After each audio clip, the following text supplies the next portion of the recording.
The first station. Jesus is condemned to death.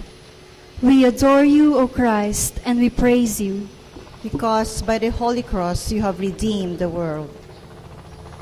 The giver of life was sentenced to die like a criminal on a cross, a slow, painful death.